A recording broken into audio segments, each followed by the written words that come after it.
que há a necessidade do nosso país olhar para cima e voltar para Jesus, isso é indiscutível.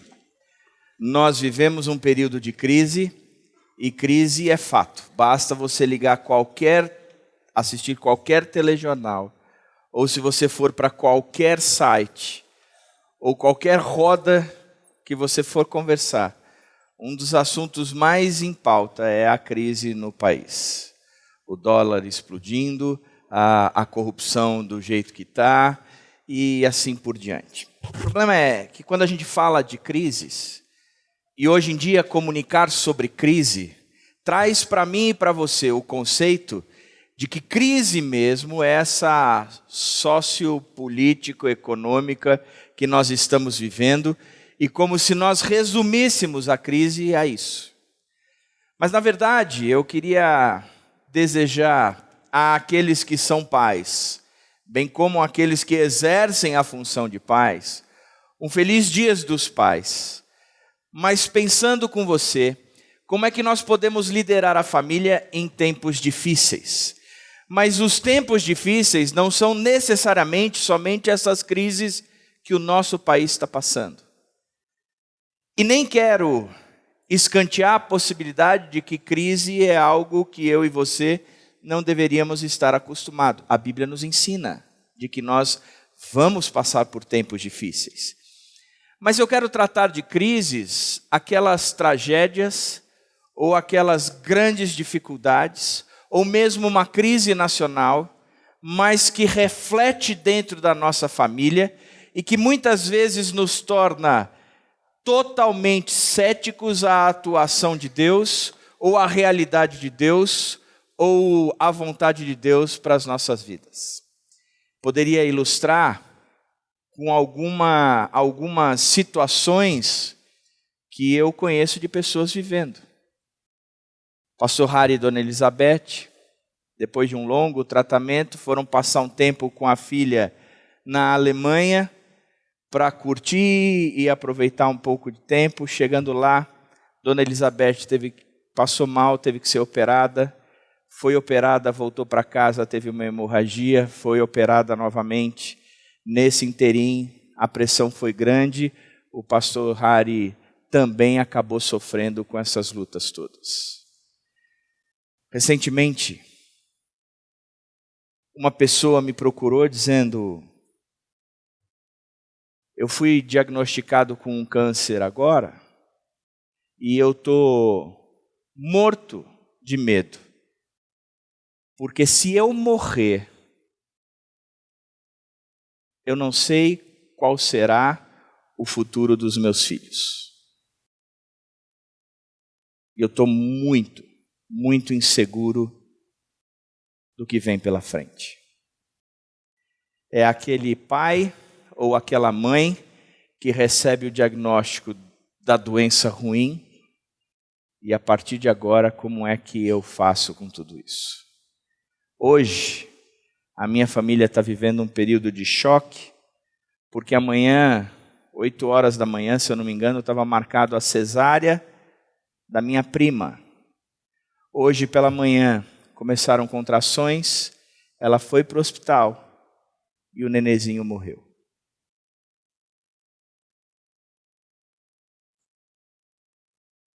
Como é que nós lideramos a família em tempos difíceis? Como é que nós podemos trazer isso para dentro de casa e aliviar a pressão da casa? Se tem alguém que pode nos ensinar isso na Bíblia, esse alguém é Jó. E Jó foi brilhante na maneira como ele liderou ou ele viveu uma crise. E brilhante ainda foi o resultado dessa crise ou desses tempos difíceis na vida dele. Por isso, o capítulo 1 de Jó, os versos 13 a 20, ele descreve para nós a crise. Certo dia, quando os filhos e as filhas de Jó estavam num banquete, comendo e bebendo vinho na casa do irmão mais velho, um mensageiro veio dizer a Jó: os bois estavam arando e os jumentos estavam pastando por perto, quando os sabeus os atacaram e os levaram embora. Mataram à espada os empregados e eu fui o único que escapou para lhe contar. Enquanto ele ainda estava falando, chegou outro mensageiro e disse: fogo de Deus caiu do céu e queimou totalmente as ovelhas e os empregados, e eu fui o único que escapou para lhe contar. Enquanto ele estava falando, chegou outro mensageiro e disse: vieram caldeus e os levaram embora. Mataram à espada os empregados, e eu fui o único que escapou para lhe contar. Enquanto ele ainda estava falando, chegou ainda outro mensageiro e disse: seus filhos e suas filhas estavam num banquete, comendo e bebendo vinho na casa do irmão mais velho, quando de repente um vento muito forte veio do deserto e atingiu os 4 cantos da casa, que desabou. Eles morreram, e eu fui o único que escapou para lhe contar. Ao ouvir isso, Jó levantou-se, rasgou o manto e rapou a cabeça. Então prostrou-se rosto em terra em adoração. Se a gente pode falar que alguém viveu uma crise ou tempos difíceis, esse alguém foi Jó. Se ele passou por lutas e dificuldades, as lutas e as dificuldades que ele passou, de fato foram inúmeras. Porque não dava tempo nem daquele que estava contando terminar de contar a desgraça que sobreveio sobre ele, a desgraça que o atingiu, ou a tragédia que o atingiu. Ele não tinha nem terminado e já chegava um outro dizendo: escuta, aconteceu isso, mais uma tragédia. E ele estava escutando aquela história, o sujeito não tinha nem terminado, chegava um outro contando tudo isso. Ou seja, o resumo foi que ao término de diálogos, 4 ou 5 diálogos, ele já estava sem qualquer bem, sem qualquer empresa ou recurso para a sua vida. Ele tinha perdido os seus negócios, ele tinha perdido todos os seus bens, como ele tinha perdido toda a sua família, sobrando somente a sua esposa. Interessante é que ele viveu um período de dificuldade, um tempo difícil. Ele aprendeu. Só que uma das coisas que eu e você precisamos entender, e eu tenho aprendido muito nas aulas do Luiz Riscado, é que em nenhum momento da história, enquanto a Bíblia narra estes momentos, em nenhum momento dos ensinos bíblicos, ou de quando Jesus para sentar com os seus discípulos, em nenhum momento há a garantia de que nós não vamos passar por provações, que a nossa vida vai ser blindada em relação às tragédias, que a nossa vida vai ser blindada em relação às desgraças, que a nossa vida vai ser blindada em relação a tempos difíceis. Em nenhum momento. Pelo contrário, quando nós olhamos a Bíblia, nós temos uma garantia de que esses tempos virão. E eles ainda e Mateus, Jesus está dizendo: não tenham medo dos que matam o corpo, não tenham medo das crises que matam este corpo, mas não podem matar a alma. Antes tenham medo daquele que pode destruir tanto a alma como o corpo. Interessante que o próprio Pedro, na sua carta, ele diz: não estranhem o fogo que há no meio de vocês. Como quem dissesse: eu estou passando uma tragédia, eu estou passando uma dificuldade, por quê? A Bíblia que pergunta: por que é que vocês estão estranhando isso? Porque isso era esperado. Nós não devemos ter medo dessas crises, porque elas são garantidas na Bíblia. Que os tempos difíceis viriam, que as lutas apareceriam, que as tragédias nós estaríamos sujeitos, que desgraças e crises intensas nós passaríamos. Olha para o povo de Israel e me responda se o povo de Israel até hoje, é um povo que não passa por crises de graças, guerras, tragédias e assim por diante. Olha para a igreja primitiva e enxerga da igreja primitiva até hoje, se a igreja verdadeira de Cristo não tem passado por lutas, por perseguições, por tragédias e por sofrimentos. Olhem os apóstolos que seguiram a Jesus, com exceção de João, que morreu velho, mas todo corroído por um azeite quente, todos os outros discípulos de Jesus, todos tiveram uma morte trágica. A tradição diz que Pedro, quando foi morrer, ele ia ser crucificado, ele não se considerou digno de ser morto, como o próprio mestre, e pediu para ser morto de cabeça para baixo. Então, por que eu e você podemos ou devemos esperar uma vida tranquila sem lutas? Uma vida sem crises ou sem tragédias? Se a Bíblia o tempo todo está dizendo, não estranhem o fogo ardente que está no meio de vocês. Não tenham medo destes que matam o corpo, mas não podem matar a alma. Por quê? O fato é que nós já somos informados. E o Luiz Escado me ensinou dizendo o seguinte: se eu sei que eu vou entrar num ambiente onde ele está carregado de vírus, eu tenho que me preparar para entrar naquele ambiente.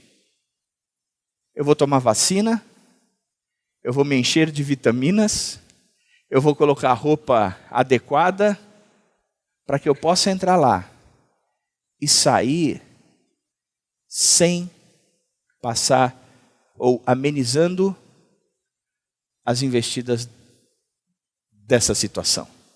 Eu preciso aumentar a minha imunidade, a minha proteção.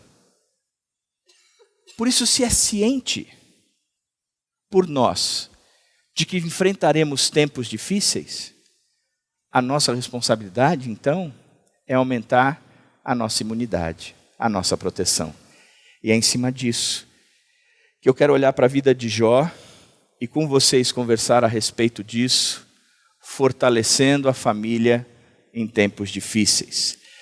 Nós lemos alguns versículos do primeiro capítulo, nós vamos continuar em alguns versículos do primeiro capítulo, do segundo capítulo e do capítulo 42. Mas a primeira realidade que temos que trazer é creia. Creia. Nada foge da vontade de Deus. Creia. Acredite nisso. Nada foge da vontade de Deus. O texto diz assim: e disse, Jó disse, saí nu do ventre da minha mãe e nu partirei. O Senhor o deu, o Senhor o levou. Louvado seja o nome do Senhor. Jó tinha uma convicção no meio dessa crise toda. Olha, tudo que eu tinha pertencia ao Senhor.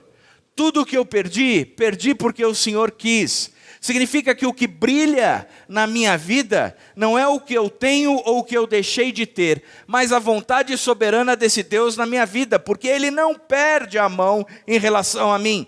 Ele sabe tudo o que eu estou passando, Ele sabe o que eu estou enfrentando. Salmo 139 diz que a palavra nem me chegou à boca, Deus conhece. Ele me viu substância ainda informe no ventre da minha mãe. Eu sou uma criatura assombrosamente maravilhosa, criada, acredite você ou não, que Deus já escreveu todos os dias da minha vida num livro.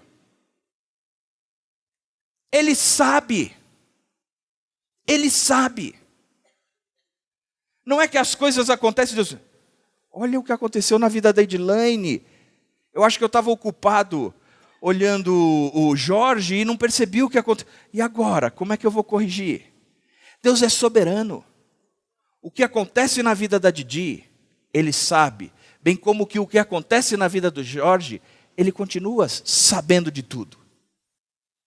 Segunda característica é que creia que apesar da dor, Deus continua sendo bom, porque Ele não muda a sua essência. Creia nisso, que apesar da dor, Deus continua sendo bom.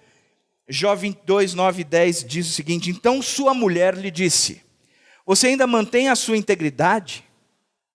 Você ainda mantém a sua relação com Deus? Amaldiçoe a Deus e morra.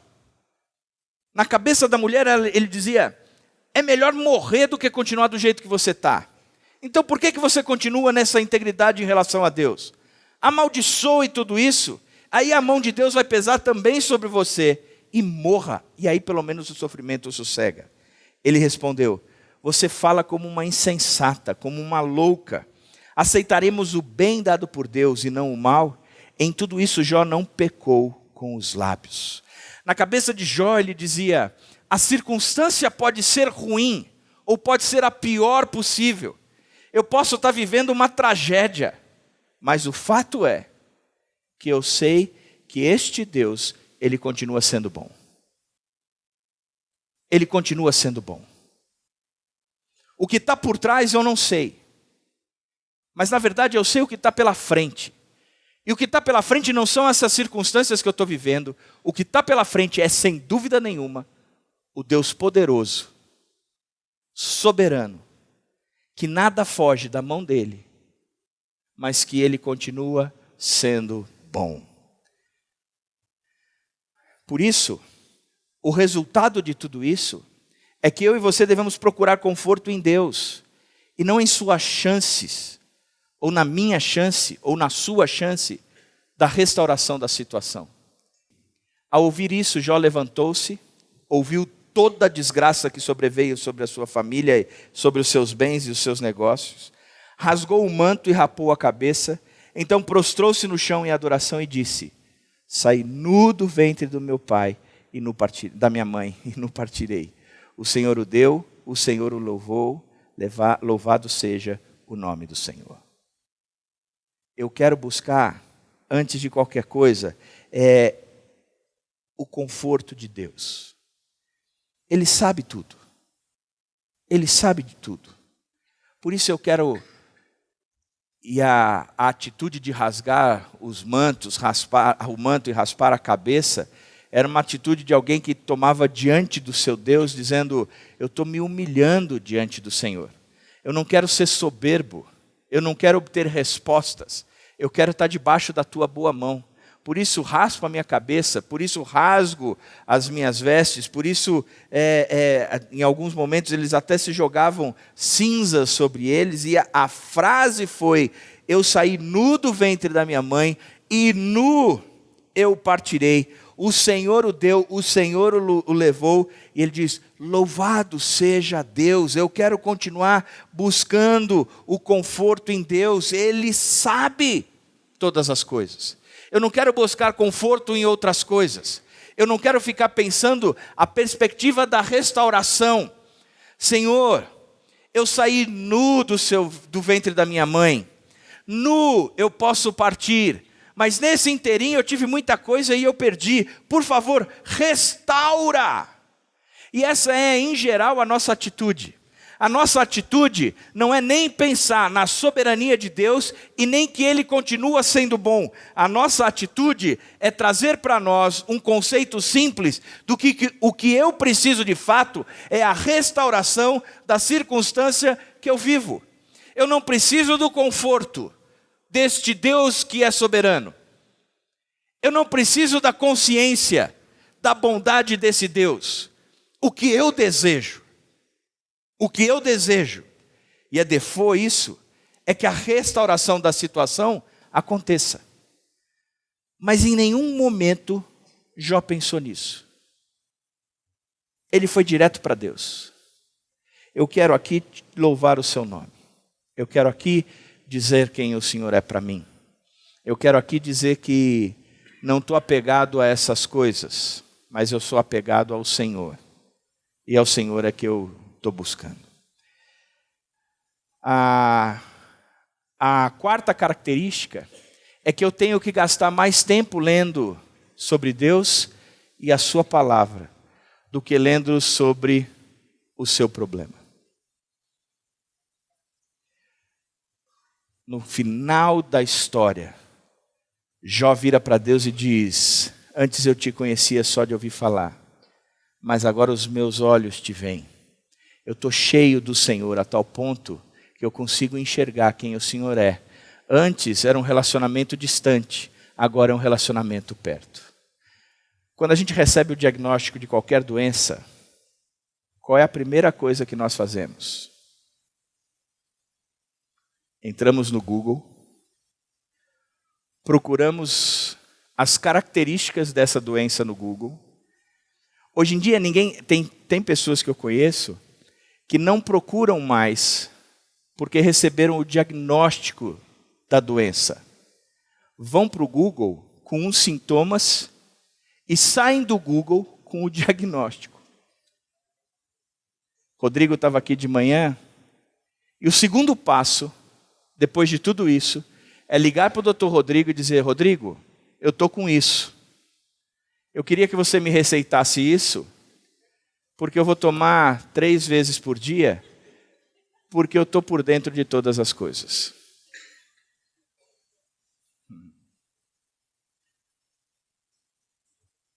Num tempo onde a informação viaja de forma rápida e a gente tem todo tipo de informação, também de forma extremamente acessível, o que tem me preocupado é que nós gostamos muito mais de estudar os problemas do que estudar o Deus que é superior a qualquer problema. Porque, na verdade, a primeira atitude que nós deveríamos ter é quando recebemos a notícia de que qualquer tragédia seria de nos inclinarmos, de nos humilharmos diante desse Deus, dizendo: o Senhor é um Deus que não perdeu a mão, e o Senhor é um Deus bom, e eu me sujeito debaixo do Senhor, apesar dessas circunstâncias. E o que eu quero fazer agora é ter a convicção de que estou debaixo dos teus cuidados. Então eu vou encher o meu coração e a minha mente das tuas coisas. E depois eu vou me preocupar com a definição de diagnóstico, de tratamento ou de situações, seja lá o que for.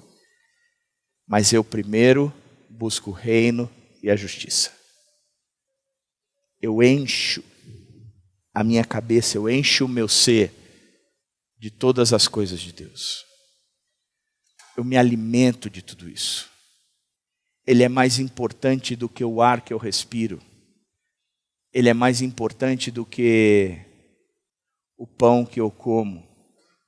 Ele é mais importante do que o remédio ou o tratamento que farei.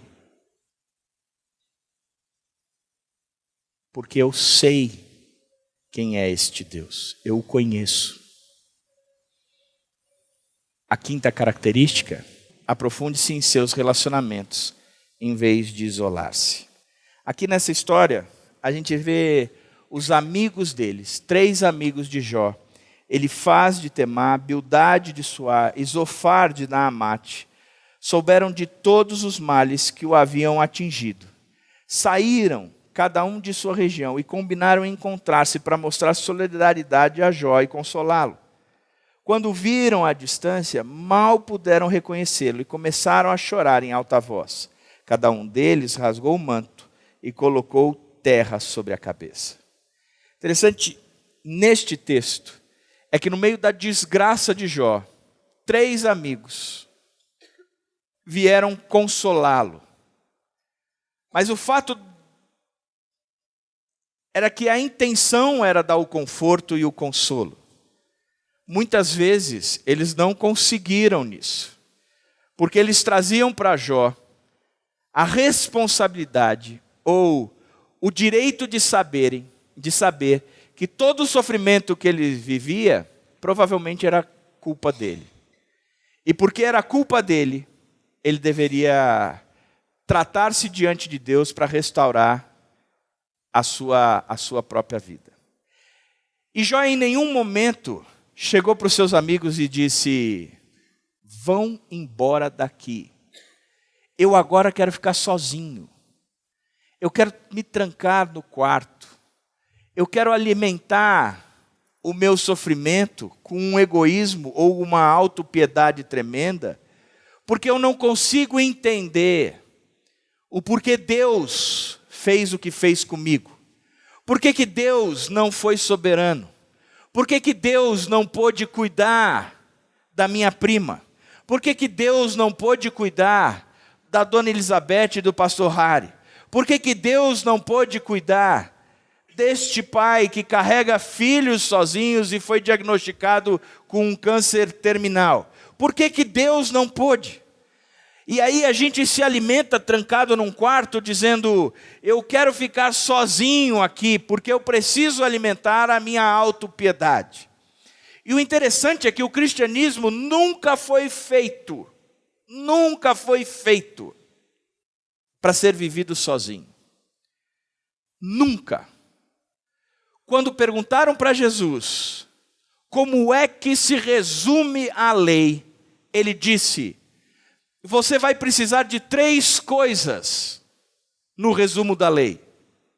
Você vai precisar de Deus, você vai precisar de você e você vai precisar do próximo. E a relação é a seguinte: ame a Deus sobre todas as coisas e ame o próximo como a ti mesmo. São as 3 coisas que você precisa para viver debaixo da lei. Significa que a gente não consegue viver o sonho de Deus de forma isolada, trancada, isolado. Como se a solução fosse não ter contato e alimentar a minha autopiedade. O que eu e você precisamos entender é que quando enfrentamos uma crise, uma das características é buscar apoio e pessoas que possam estar ao nosso lado e que eu possa estar ao lado, mesmo que eu não fale nada. Eu lembro de um amigo que o pai faleceu e ele deveria ter 17 anos. E eu fui no velório do pai desse meu amigo e quando eu cheguei lá, eu não sabia o que falar. E não tinha o que falar. Eu fui para o velório, eu fiquei no velório, mas eu não dirigi uma palavra só para esse meu amigo. Eu lembro que, alguns anos depois, eu fui conversar com ele, pedindo perdão pela atitude covarde. Da mesma forma como se fosse hoje, eu não sei se eu teria qualquer outra atitude. Talvez o que eu mais faria seria dar um abraço. Mas eu não sei quais são as palavras que eu tenho que dizer numa hora como essa. O que eu tenho que dizer para minha prima. O que eu tenho que dizer para o pastor Harry e Dona Elizabeth. E quando eu contei isso para ele, ele virou para mim e disse, André, teve muita gente que veio conversar comigo naquele dia. Teve gente que falou grandes absurdos, coisas que até hoje eu gostaria de esquecer. Para um menino de 17 anos que tinha agora uma mãe e uma irmã, chegaram para mim e disseram, parem o choro, levanta essa cabeça, porque agora você é o homem da casa, você precisa segurar toda a sua família. E ele dizia, eu não quero isso. Eu não nasci para isso. Não fui preparado para isso. E nem desejei isso. Só tenho 17 anos. Eu falei assim, mesmo assim eu não lhe falei nada. Ele disse, não precisava falar. Eu te vi ali inúmeras vezes. E isso para mim foi o suficiente. Porque o que eu precisava era não estar sozinho.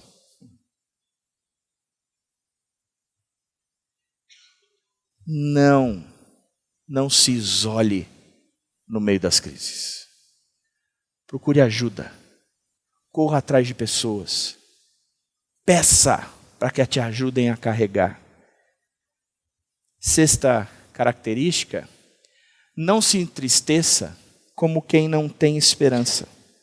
O texto diz, sei que pode fazer todas as coisas e nenhum dos teus planos pode ser frustrado.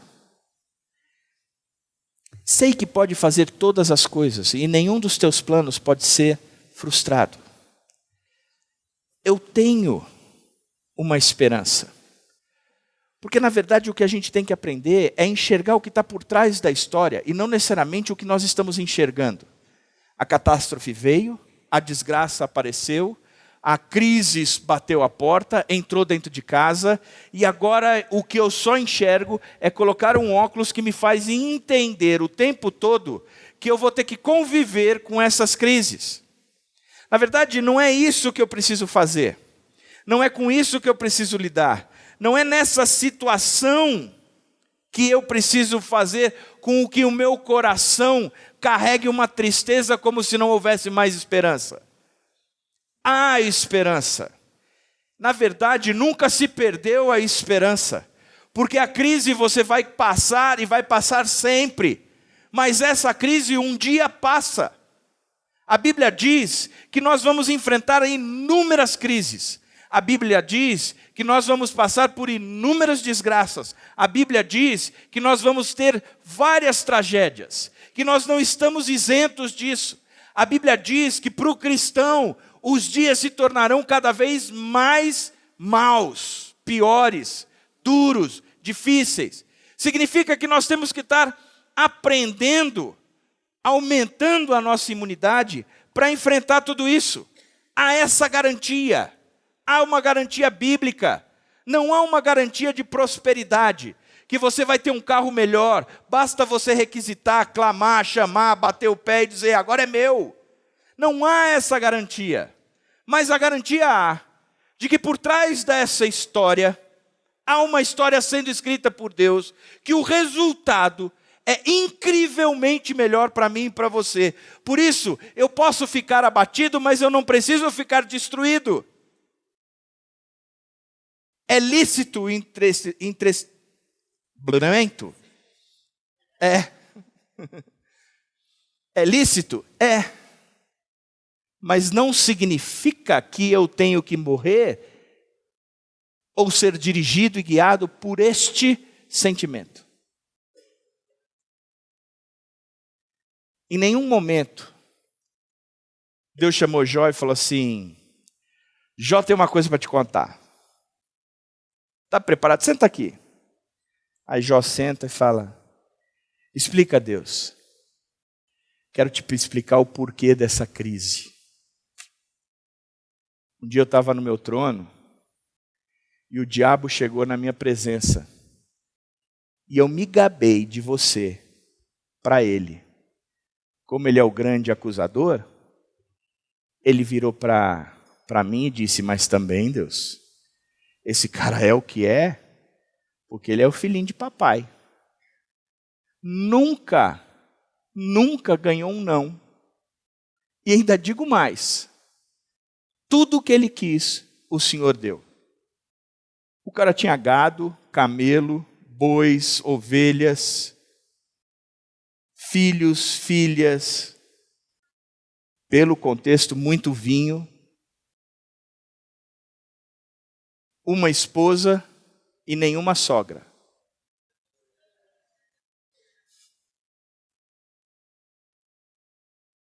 Mas tinha o diabo.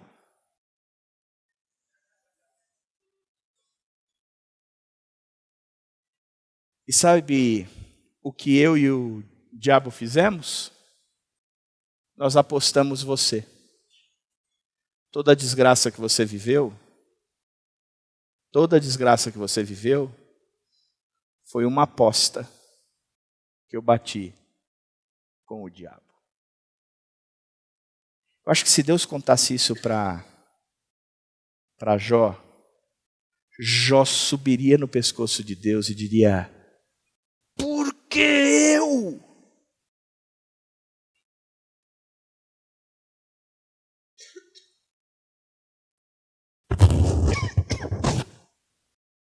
Por que eu? Mas o que Deus disse foi verdadeiramente o que estava por trás da história.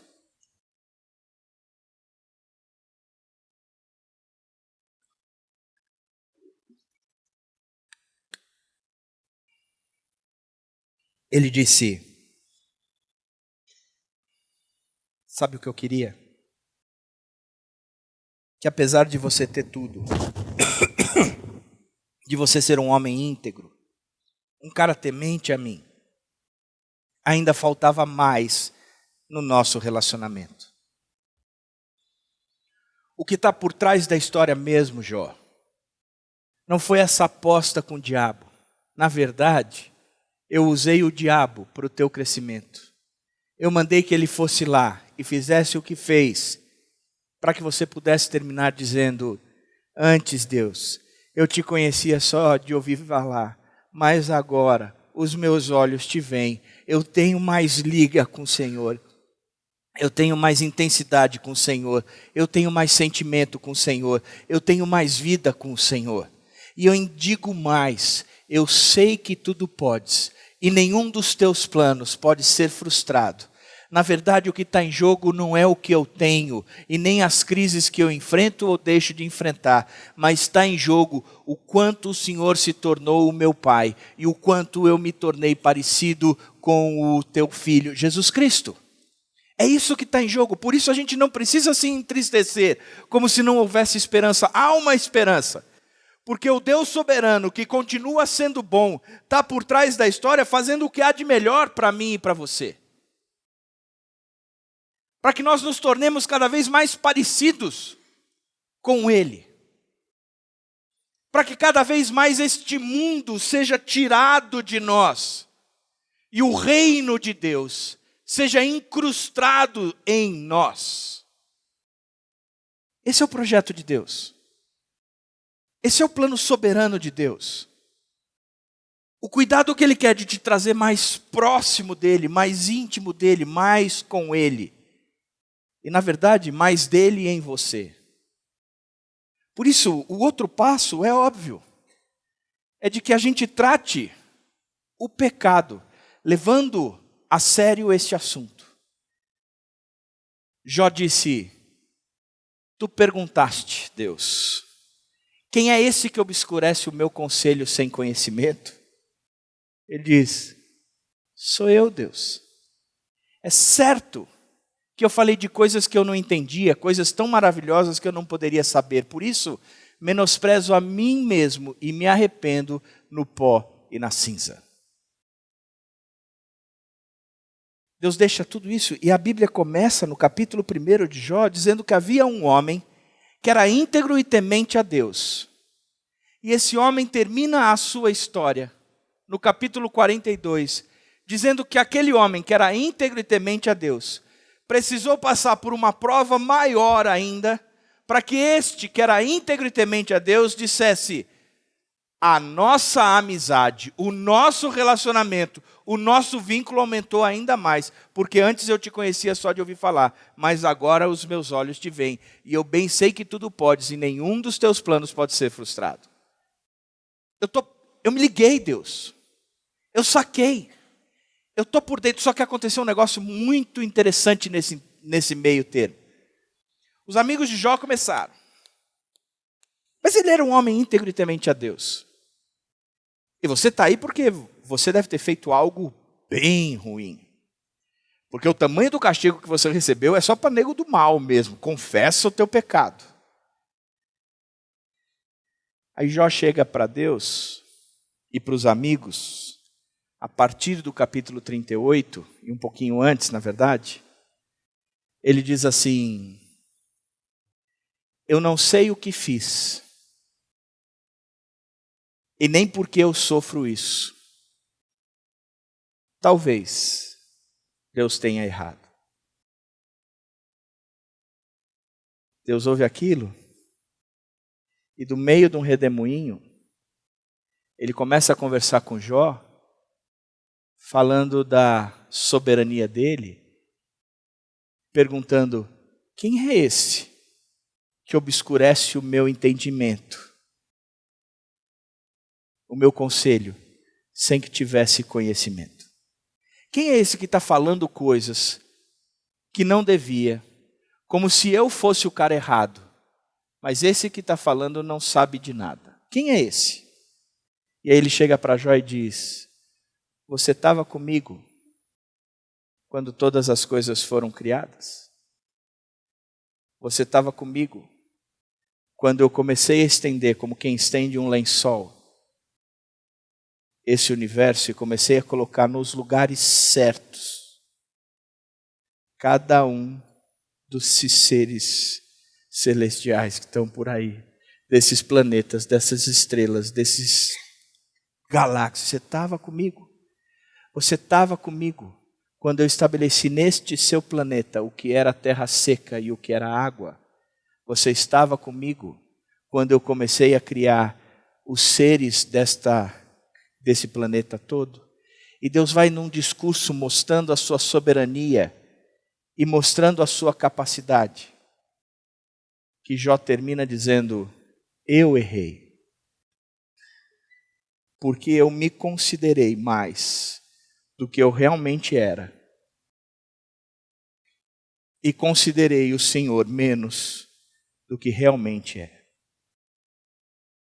Por isso, menosprezo a mim mesmo e me arrependo no pó e na cinza.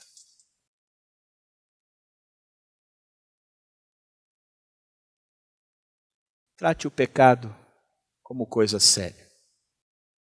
Porque a única coisa que é tragédia mesmo é passar por qualquer aflição, luta ou dificuldade nesta vida sem a presença de Deus. Isso é tragédia. Porque o Salmo 23 nos diz: ainda que eu ande pelo vale da sombra da morte, eu não preciso temer coisa alguma, porque tu estás comigo, e a tua vara e o teu cajado me consolam. Significa que eu posso enfrentar a crise, a tragédia da morte fazendo sombra, a crise da morte fazendo sombra, a desgraça da morte fazendo sombra. Eu posso enfrentar isso e passar por isso. Mas sabe por que eu não vou ter medo? Porque o Senhor está comigo. Porque a crise com Deus é algo que se torna possível passar. A crise sem Deus nos faz morrer nela mesmo. Nos desfigura como seres humanos. Por isso eu preciso tratar o pecado como algo sério. E qual o resultado de tudo isso? O resultado de tudo isso é que eu posso utilizar o meu problema, e você pode utilizar o seu problema como meio de testemunhar a verdade e a glória de Deus. O que eu estou querendo dizer, e a gente vai ver o versículo já já, é algo simples. Na vida do cristão, se tirar tudo, o que sobra é Deus. Na vida do cristão, se tirar tudo, o que sobra é Deus. Nada mais além de Deus pode sobrar na vida do cristão. Na verdade, o cristão é aquele que tem que aprender a tirar tudo, para que sobre somente Deus.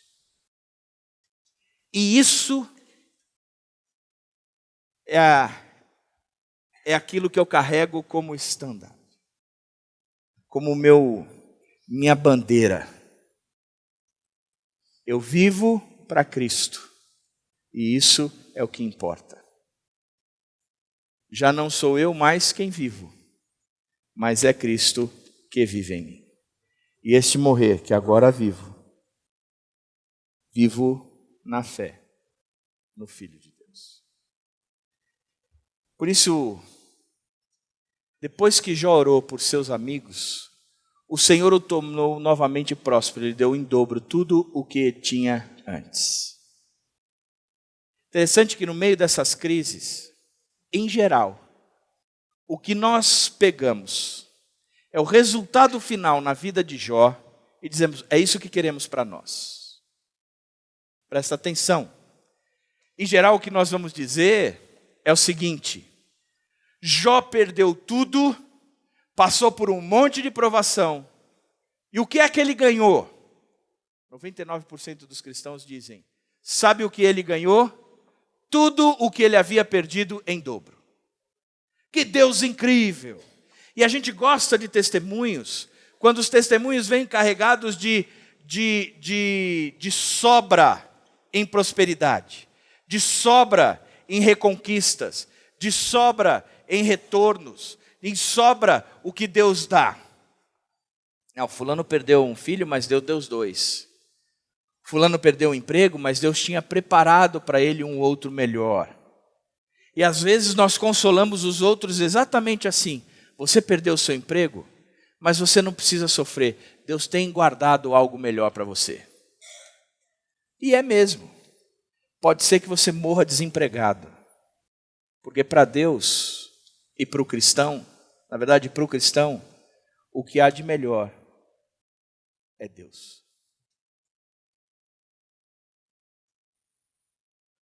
Que eu posso enfrentar uma crise do desemprego. Eu posso. Mas eu não consigo viver eternamente desempregado.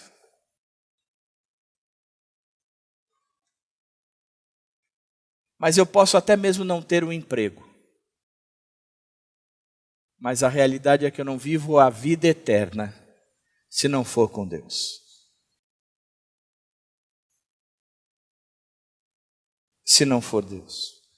Por isso, toda a crise que eu e você passamos, o que sobra é Deus. E não necessariamente o que ganhamos em dobro, se ganharmos. Porque o que sobra, sobra Deus. Sobra Deus. Por isso eu gosto muito do Salmo 29:11. O 10 diz que o Senhor é soberano. Significa que Ele continua sendo o Deus de sempre. O Deus que não perdeu a mão e o Deus que não deixou de amar você. Aí no 11 ele diz: o Senhor dá força ao seu povo. O Senhor dá a seu povo a bênção da paz. Sabe o que nós precisamos nessa vida? Nós não precisamos de uma vida calma. Uma vida calma não vai nos trazer para perto de Deus. Nós precisamos olhar para a história e as histórias que são contadas na Bíblia. E dizer: Senhor, eu quero viver como esses homens.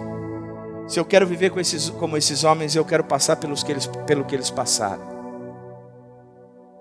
Significa que eu vou ter que ser perseguido para viver piedosamente. Significa que para eu ter bom ânimo eu vou ter que passar por aflições.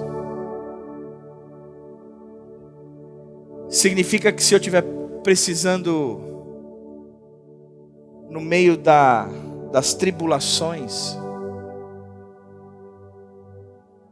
provações, é nelas que eu vou adquirir sabedoria. Porque é quando eu passo por elas que eu posso pedir a Deus e Deus me dá. Em outras palavras, as aflições e as lutas que a gente passa por aqui é a maior bênção que Deus poderia nos dar. Porque nos ensina a depender dEle. E é através delas que nós mostramos para este mundo que existe um Deus maior. O que eu preciso? Senhor, dá força ao seu povo. Nós vamos marchar. Nós vamos enfrentar todas as situações. Nós não vamos fugir da raia. Nós queremos passar por tudo isso. Queremos passar por tudo isso. Nos dá força, Senhor. Mas também nos concede a paz. Dá a bênção da paz. Nós não queremos dizer que não vamos passar por essas provações e nem fugir da raia delas. Mas nós vamos sim, Deus, enfrentá-las. O que eu preciso é da bênção da paz. Que no meio dessas crises todas o meu lar esteja em harmonia. Que no meio dessas crises todas os meus relacionamentos estejam em harmonia. Que no meio dessa prova toda a paz, que é o shalom, a harmonia entre eu e o Senhor seja cada vez maior. Que no meio dessas crises todas a paz entre eu e eu mesmo, o desespero, a angústia, seja cada vez menor. Porque o Senhor pode me dar e dar ao seu povo a bênção da paz. enquanto o Senhor nos concede forças para enfrentarmos toda e qualquer situação. Senhor, o que nós queremos dizer para o Senhor é que nós marcharemos. E marcharemos mesmo. Sem dúvida nenhuma marcharemos. Sem dúvida nenhuma vamos caminhar em frente. Mas dá força e paz. Por isso, Pai, a minha oração agora é que o Senhor levante um povo aqui, um povo que entende que vamos passar por todas essas lutas, mas é um povo que também está ciente, plenamente, de que a força para passá-las, para enfrentá-las, e a paz necessária, o Senhor concede. Queremos marchar com força e com vontade, mas que o Senhor venha junto conosco. É em nome do Senhor Jesus que oramos. Amém.